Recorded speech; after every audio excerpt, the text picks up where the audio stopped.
Hello viewers, welcome back to అన్నప్రసాద channel.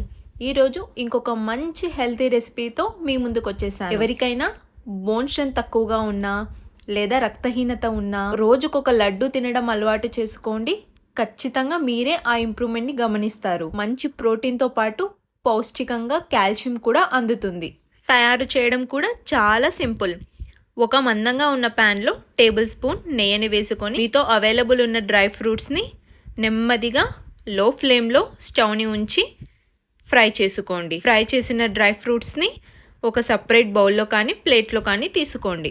అదే కడాయిలో రాగి పిండిని కూడా మీరు తగినంత తీసుకొని ఇలా టేబుల్ స్పూన్ నెయ్యిని వేసి లో ఫ్లేమ్లో ఉంచే గెరటతో కంటిన్యూస్గా రాగి పిండిని ఇలా కలుపుతూ నెమ్మదిగా ఫ్రై చేసుకోండి. అస్సలు మీడియం ఫ్లేమ్లో ఉంచకండి, ఎందుకంటే మనకు రాగి పిండి తొందరగా వేగడం స్టార్ట్ అవుతుంది.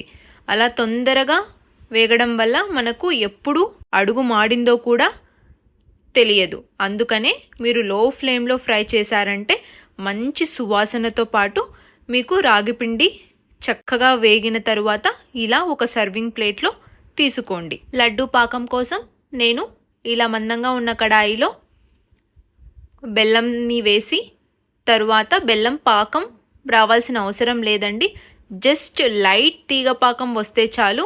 ఇలా బెల్లాన్ని పూర్తిగా కరిగించుకొని ఒక టేబుల్ స్పూన్ తెల్ల నువ్వులు కూడా యాడ్ చేసి బెల్లం కరిగాక కొద్దిగా చల్లారాక ఇలా రాగి పిండిలో కలుపుకోండి.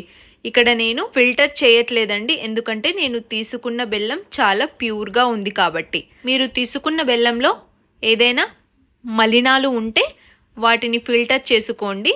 ఒక కాఫీ ఫిల్టర్తో కానీ లేదా జ్యూస్ ఫిల్టర్తో కానీ ఫిల్టర్ చేసుకుంటే చక్కగా ఆ డస్ట్ అంతా ఫిల్టర్. వేడి మీద ఉన్నప్పుడే మనం రాగి ఉండలను కొద్ది కొద్దిగా పిండి ముద్దను తీసుకుంటూ ఉండలు కట్టుకొని ఒక సర్వింగ్ ప్లేట్లో కానీ బౌల్లో కానీ ఇంటిల్లిపాదికి సర్వ్ చేయొచ్చు. మినిమం 20 రోజుల పాటు ఈ రాగి ఉండలు నిల్వ ఉంటాయండి, మీరు ఎయిర్ టైట్ కంటైనర్లో స్టోర్ చేసుకుంటే. చూసారా నాకు ఎంత చక్కగా రాగి ఉండలు తయారయ్యాయో. అస్సలు మిస్ అవ్వకండి, డిస్క్రిప్షన్ బాక్స్లో ఫుల్ వీడియో లింక్ ఇచ్చాను, ఒకసారి చెక్ చేయండి.